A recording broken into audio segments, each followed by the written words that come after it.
प्यारे बच्चों, कैसे हैं आप लोग। आशा करते हैं कि आप लोग अच्छे होंगे, स्वस्थ होंगे और आप लोगों की तैयारी बेहतर चल रही होगी।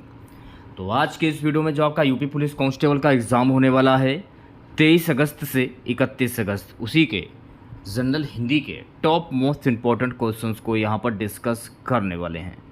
तो वीडियो काफ़ी इम्पोर्टेंट है आप लोगों के लिए, तो इस वीडियो को पूरा ज़रूर देखिए। वीडियो अच्छा लगे तो प्लीज़ वीडियो को लाइक और शेयर ज़रूर करें। और जो भी हमारे नए बच्चे हैं, जिन बच्चों ने चैनल को सब्सक्राइब नहीं किया है, तो प्लीज़ चैनल को सब्सक्राइब, नोटिफिकेशन बेल ऑन करना ना भूलें। तो चलिए वीडियो को स्टार्ट करते हैं। गाइस, यूपी पुलिस कांस्टेबल की एग्ज़ाम डेट घोषित कर दी गई है। 23 अगस्त से 31 अगस्त के बीच में एग्ज़ाम आयोजित किया जाएगा। आप लोगों के पास सिर्फ और सिर्फ 22 दिन शेष हैं। तो आज मैं आप लोगों के लिए जनरल हिंदी के कुल 50 क्वेश्चंस लेकर आया हूं। अगर आप लोगों ने इन 50 क्वेश्चंस में 45 क्वेश्चंस के सही जवाब दिए तो आप लोग समझ लीजिएगा जनरल हिंदी की जो आप लोगों की तैयारी है वो काफ़ी हद तक अच्छी है। तो खुद से प्रयास कीजिएगा इन सभी क्वेश्चंस के आंसर देने का। 2 से 3 सेकंड के बाद मैं आंसर क्लियर कर दूंगा। सेशन को शेयर कर दीजिए एक बार आप लोग और वीडियो को जल्दी से लाइक कर दीजिए।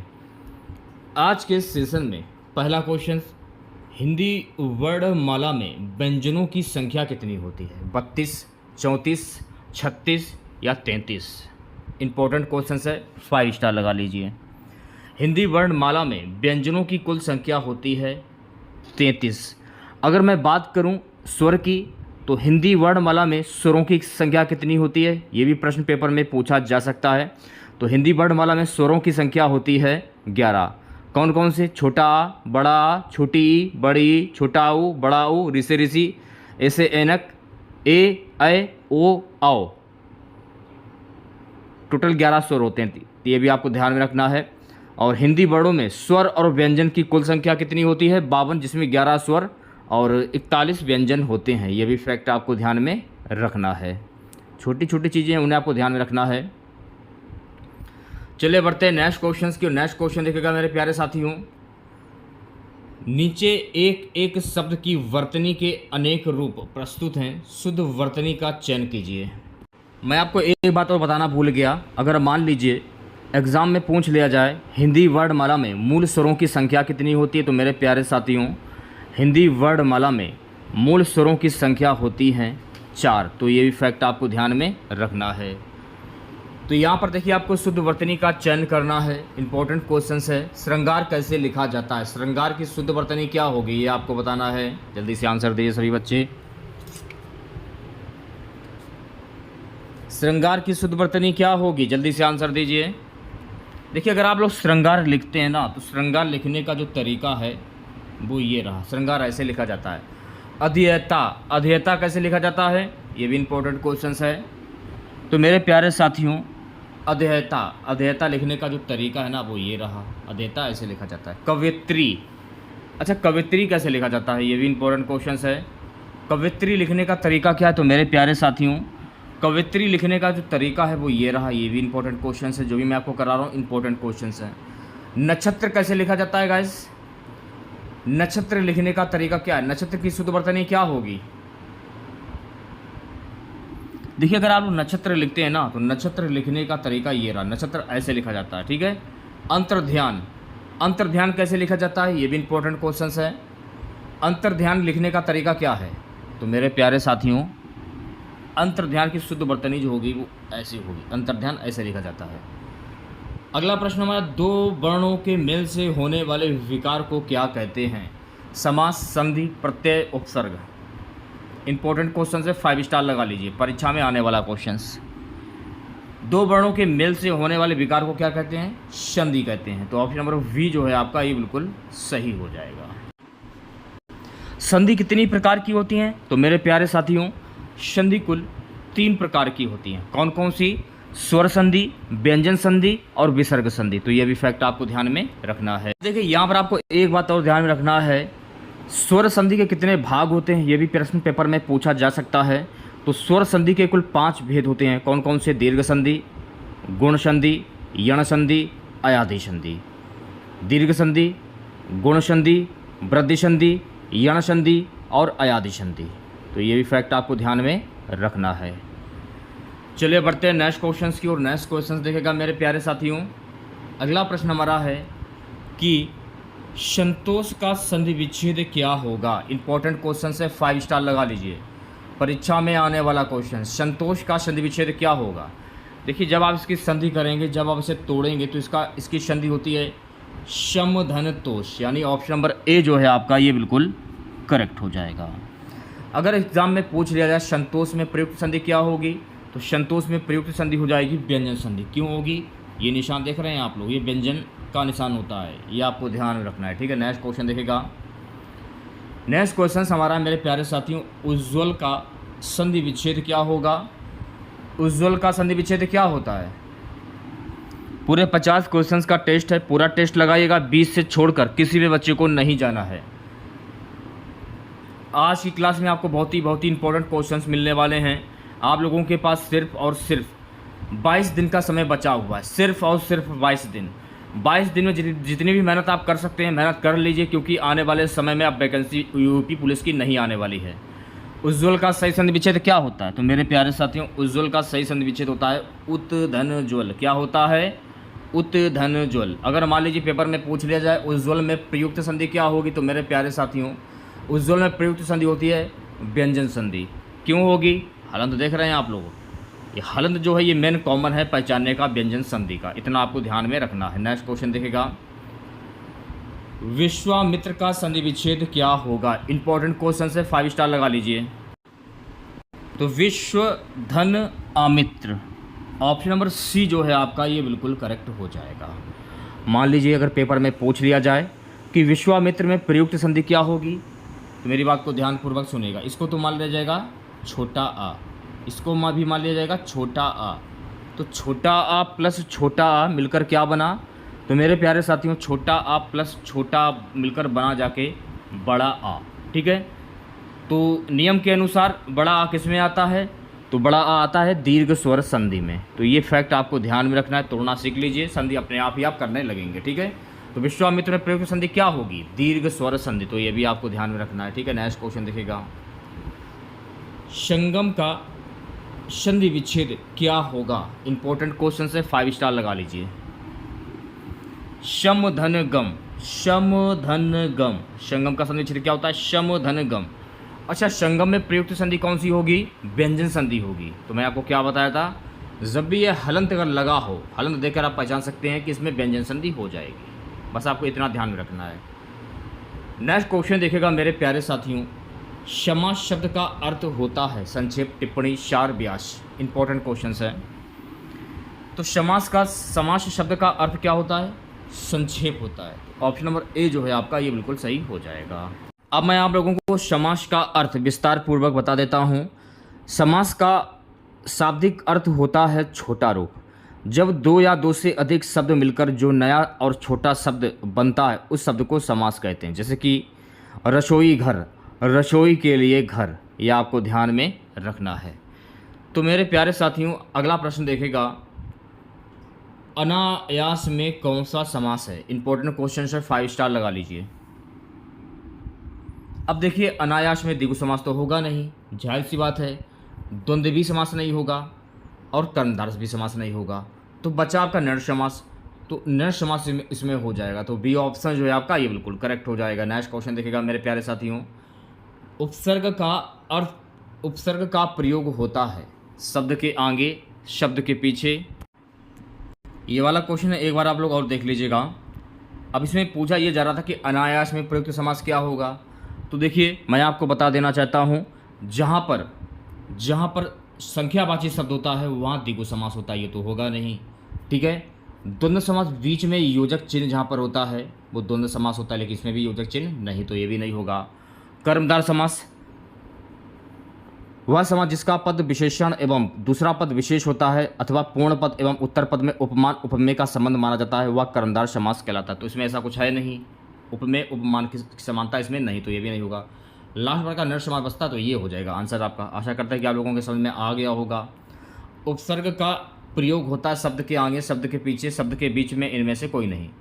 तो मैंने आपको क्या बताया कि शुरुआत का जो शब्द होता है वो उपसर्ग होता है और लास्ट वाला जो शब्द होता है वो आपका प्रत्यय होता है। तो मेरे प्यारे साथियों, उपसर्ग का अर्थ होता है शब्द के आगे से। ऑप्शन नंबर ए जो है आपका ये बिल्कुल करेक्ट हो जाएगा। नेक्स्ट क्वेश्चन देखिएगा, पुरोहित में क्या उपसर्ग होगा? इंपॉर्टेंट क्वेश्चन से 5 स्टार लगा लीजिए। पुरोहित, स्टार्टिंग का शब्द क्या होगा? स्टार्टिंग का शब्द पुर, तो वी ऑप्शन जो है आपका ये बिल्कुल सही हो जाएगा। खुश किस्मत में उपसर्ग किस भाषा का है? अरबी, फारसी, तुर्की, संस्कृत। खुश किस्मत में उपसर्ग किस भाषा का है ये पूछा जा रहा है। फारसी भाषा का होगा, तो वी ऑप्शन जो है आपका ये बिल्कुल करेक्ट हो जाएगा। नेक्स्ट क्वेश्चन देखिएगा, दोष हर्ता में प्रत्यय का चयन कीजिए। तो मैंने आपको क्या बताया था, स्टार्टिंग का जो शब्द है वो आपका उपसर्ग होता है और लास्ट वाला जो शब्द होता है वो प्रत्यय होता है। तो इसमें लास्ट वाला शब्द क्या होगा? जो लास्ट वाला शब्द हो जाएगा वो प्रत्यय हो जाएगा, आखिरी वाला शब्द। तो हर्ता जो है ना ये लास्ट वाला शब्द, यानी ये प्रत्यय आपका हो जाएगा। तो ए ऑप्शन जो है आपका ये सही हो जाएगा। नीचे विशेषण शब्द दिए गए हैं, इसके साथ प्रयुक्त होने के लिए विकल्प स्वरूप 4 संज्ञा शब्द दिए गए हैं। आपको गलत विकल्प का चयन करना है। 4 संज्ञा शब्द दिए गए हैं, इसमें आपको गलत विकल्प का चयन करना है। तंग, बताइए गलत विकल्प का चयन कीजिए। हाल, गली, कमीज, कामना। तो इसमें जो आपका आंसर हो जाएगा कामना। ऑप्शन नंबर डी जो है आपका बिल्कुल करेक्ट हो जाएगा। सीधा, गलत विकल्प का चयन करना है आप लोगों को। मूर्ति, सीधा का मूर्ति नहीं होगा। ऑप्शन नंबर ए करेक्ट हो जाएगा। प्रिय, विषय, कवि, वैरी या मित्र। प्रिय, वैरी ये भी नहीं होगा, तो सी ऑप्शन जो है आपका करेक्ट हो जाएगा। नेक्स्ट क्वेश्चन देखिएगा मेरे प्यारे साथियों, नीचे प्रत्येक में 4 शब्दों के समूह हैं, एक शब्द बेमल है, उसका चयन करना है आप लोगों को। प्रत्यक्ष, साक्षात, साकार, सम्मुख। तो इसमें आपको बेमल शब्द की पहचान करनी है। बताइए क्या आंसर होगा?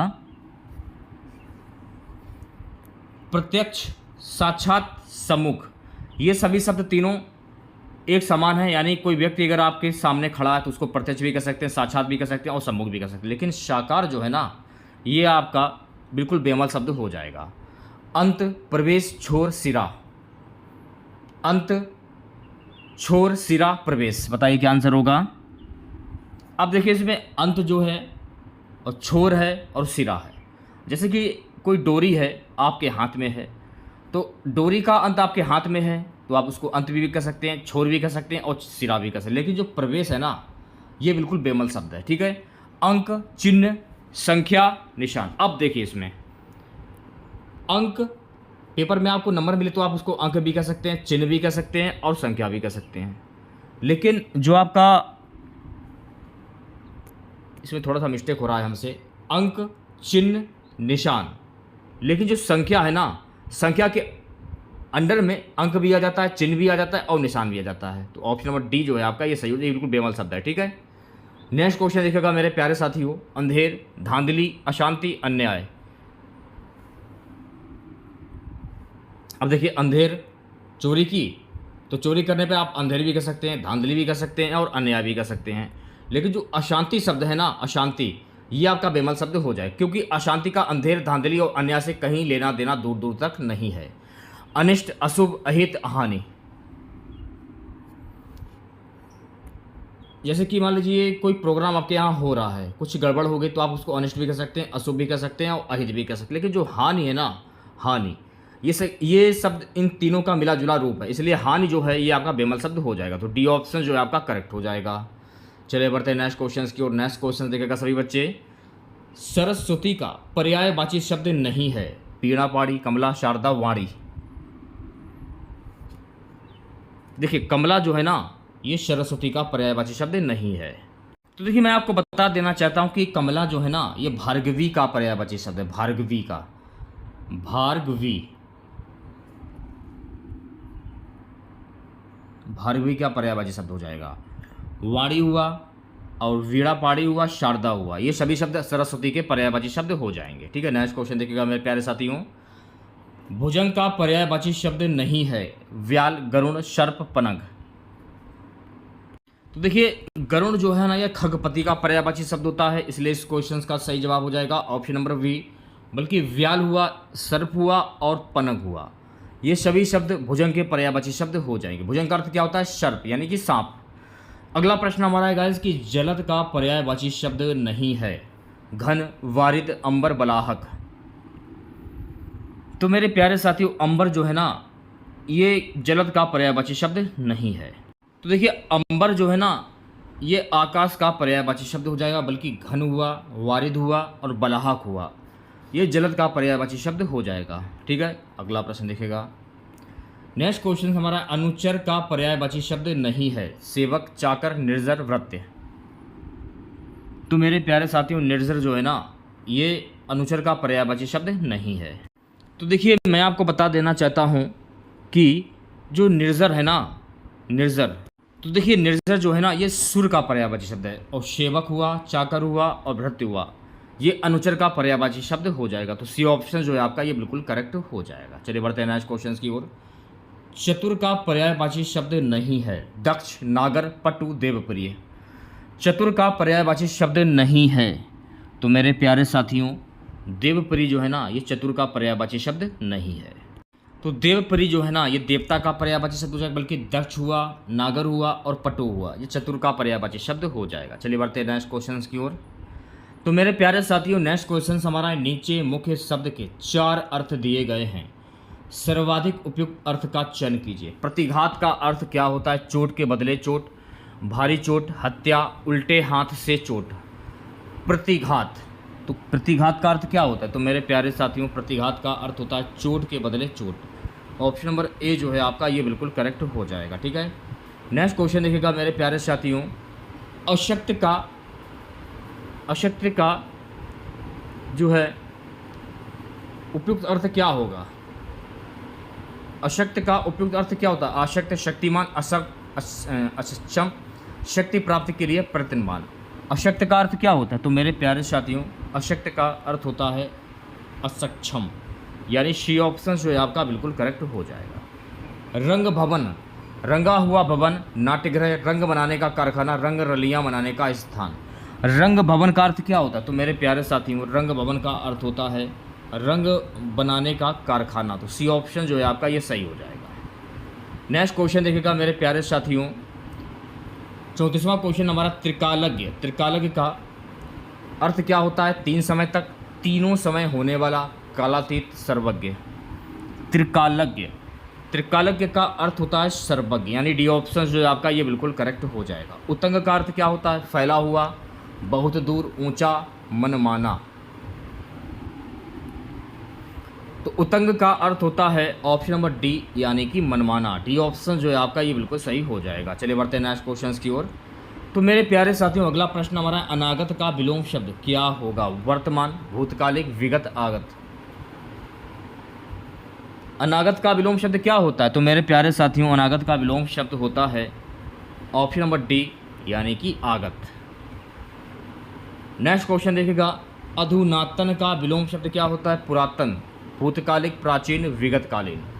अधुनातन का विलोम शब्द क्या होगा? तो मेरे प्यारे साथियों, अधुनातन का विलोम शब्द होता है पुरातन। ऑप्शन नंबर ए जो है आपका ये बिल्कुल करेक्ट हो जाएगा। अगला प्रश्न देखिएगा, आशा का विलोम शब्द क्या होगा? दुराशा, नाउम्मीद, हताशा, निराशा। पूरा टेस्ट दीजिएगा आप लोग, पूरे 50 प्रश्नों का टेस्ट है। लास्ट में बताइएगा कि आप लोगों ने कितने प्रश्नों के सही जवाब दिए हैं। 20 से छोड़कर किसी भी बच्चे को नहीं जाना है। आप लोगों के पास सिर्फ और सिर्फ 22 दिन का समय बचा हुआ है। और जिन लोगों ने एग्ज़ाम छोड़ दिया था किसी कारणवश, और जो बच्चे एग्ज़ाम सेंटर पर टाइम से नहीं पहुंच पाए थे, उनका भी एग्ज़ाम छूट गया था।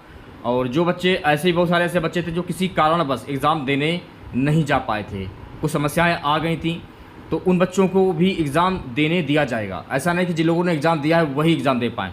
तो जिन बच्चों का एग्ज़ाम छूट गया था तो वो भी बच्चे एग्ज़ाम दे पाएंगे। तो आप लोगों के पास एक सुनहरा मौका है, अगर आप एग्ज़ाम देने के लिए जा रहे हैं और अपनी एक सीट पक्की करना चाहते हैं।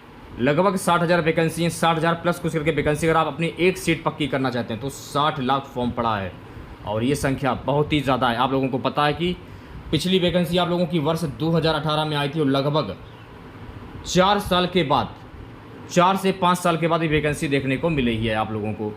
तो इसका फ़ायदा उठाइए, और लगभग 3 साल तक आपको कोई वैकेंसी देखने को नहीं मिलेगी यूपी पुलिस कांस्टेबल की। आशा का विलोम शब्द क्या होता है? तो मेरे प्यारे साथियों, आशा का विलोम शब्द होता है निराशा। डी ऑप्शन जो है आपका करेक्ट हो जाएगा। 39 से 41 नीचे कुछ वाक्यांश वाक्य खंड दिए गए हैं, उनके स्थान पर एक शब्द के लिए 4 विकल्प दिए गए हैं। आपको सही विकल्प का चयन करना है। जिसे बुलाया ना गया हो उसको क्या कहते हैं? अनाहुत, अनबोला, अतिथि, अभ्यागत। इंपॉर्टेंट क्वेश्चन है, 5 स्टार लगा लीजिए। जिसे बुलाया ना गया उसको कहते हैं अनाहुत। तो ऑप्शन नंबर ए जो है आपका ये बिल्कुल सही हो जाएगा। नेक्स्ट क्वेश्चन देखिएगा मेरे प्यारे साथियों। जो स्त्री जो अभिनय करती उसको क्या कहते हैं? नर्तकी, नटी, अभिनेत्री, नायिका। स्त्री जो अभिनय करती है तो मेरे प्यारे साथियों स्त्री जो अभिनय करती है उसको कहते हैं अभिनेत्री, यानी सी ऑप्शन जो है आपका ये बिल्कुल करेक्ट हो जाएगा। नेक्स्ट क्वेश्चन देखिएगा मेरे प्यारे साथियों। आशा से बहुत अधिक इसको क्या कहते हैं? आशातीत, आशावान, अप्रत्याशित या प्रत्याशित। आशा से बहुत अधिक इसको क्या कहते हैं? तो मेरे प्यारे साथियों आशा से बहुत अधिक इसको कहते हैं आशातीत। ऑप्शन नंबर ए जो है आपका ये बिल्कुल सही हो जाएगा। चलिए बढ़ते हैं नेक्स्ट क्वेश्चन की ओर। नेक्स्ट क्वेश्चन देखिएगा मेरे प्यारे साथियों। निर्देश 42 से 43 नीचे दिए गए वाक्यों में रिक्त स्थानों में उचित शब्द भरने के लिए 4 विकल्प दिए गए हैं। आपको उपयुक्त विकल्प का चयन करना है। न्यायालय ने अपराधी की मुक्ति का खाली स्थान क्या दिया? निर्देश, आदेश, निर्णय।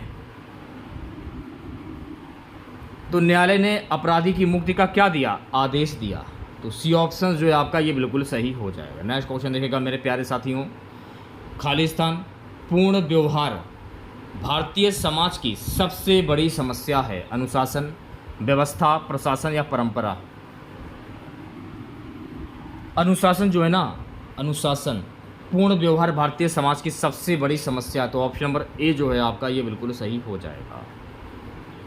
44 से 50 क्वेश्चन देखिएगा सभी बच्चे। नीचे दिए गए वाक्यों के एक खंड में त्रुटि है, उसे छांटिए। राम ने अपनी गलती के लिए क्षमा की भीख मांगी। तो आपको इस शब्द का चयन करना है। राम ने अपनी गलती के लिए क्षमा की भीख मांगी।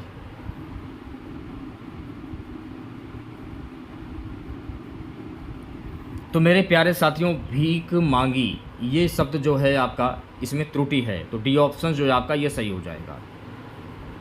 कल 27 अगस्त को कौन तारीख होगी?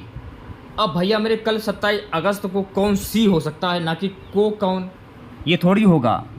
तो पढ़ने से ही आपको पता चल रहा है कि सी ऑप्शन जो है आपका ये बिल्कुल सही हो जाए। कौन सी तारीख होगी, तो इसमें हो जाएगा मिस्टेक आपका। चलिए बढ़ते हैं नेक्स्ट क्वेश्चन की ओर। नेक्स्ट क्वेश्चन देखिएगा। शीर्षक का छोटा, आकर्षक और विशेष संबंध रखना चाहिए। बताइए किसमें त्रुटि है? संबंध में त्रुटि हो जाएगी, विषय से संबंध। तो सी ऑप्शन जो है आपका बिल्कुल करेक्ट हो जाएगा। समय का सदुपयोग द्वारा मनुष्य देवता बन जाता है, किसमें त्रुटि है ये आपको बताना है। तो मेरे प्यारे साथियों समय का, तो ऑप्शन नंबर ए जो है आपका ये सही हो जाएगा। धनवान को व्यर्थ बेकार में सहायता देकर कोई लाभ ना होगा, बेकार में। ऑप्शन नंबर वी जो है आपका ये बिल्कुल सही हो जाएगा। अंगूठा दिखाना का अर्थ क्या होता है? इनकार करना, मजाक उड़ाना, प्रसन्नता प्रकट करना, नृत्य की एक मुद्रा। आप ये भी कह सकते हैं, मुहावरा भी कह सकते हैं और अर्थ भी कह सकते हैं आप लोग। तो अंगूठा दिखाना इसका अर्थ क्या होता है? इसका मुहावरा क्या होगा? तो मेरे प्यारे साथियों यानी कि इनकार करना। ऑप्शन नंबर ए जो है आपका सही हो जाएगा। लास्ट क्वेश्चन रहेगा आज का हमारा इस क्लास का। अंधेर नगरी का अर्थ क्या होता है? राज्य विहीन जगह, जहाँ अंधेरा हो, जहाँ छोटे बड़े का ख्याल ना रखा जाता हो। डी है अन्याय की जगह। अंधेर नगरी का अर्थ क्या होता है? तो मेरे प्यारे साथियों अंधेर नगरी का अर्थ होता है अन्याय की जगह, यानी डी ऑप्शन जो है आपका ये बिल्कुल सही हो जाएगा। तो आज की क्लास में हम लोगों ने यूपी पुलिस कांस्टेबल के लिए जनरल हिंदी के कुल 50 क्वेश्चंस डिस्कस किए हैं। 50 में आपको 45 क्वेश्चंस के सही जवाब बताने थे। तो 50 में आप लोगों ने कितने प्रश्नों के सही जवाब दिए हैं कमेंट बॉक्स में ज़रूर बताइएगा। अगर आप लोगों को वीडियो अच्छा लगा हो तो प्लीज़ वीडियो को लाइक और शेयर ज़रूर करें। और जो भी हमारे नए बच्चे हैं, जिन बच्चों ने चैनल को सब्सक्राइब नहीं किया है, तो प्लीज़ चैनल को जरूर सब्सक्राइब करें और नोटिफिकेशन बेल ऑन करना ना भूलें। मिलते हैं नेक्स्ट वीडियो के साथ। जय हिंद, जय भारत।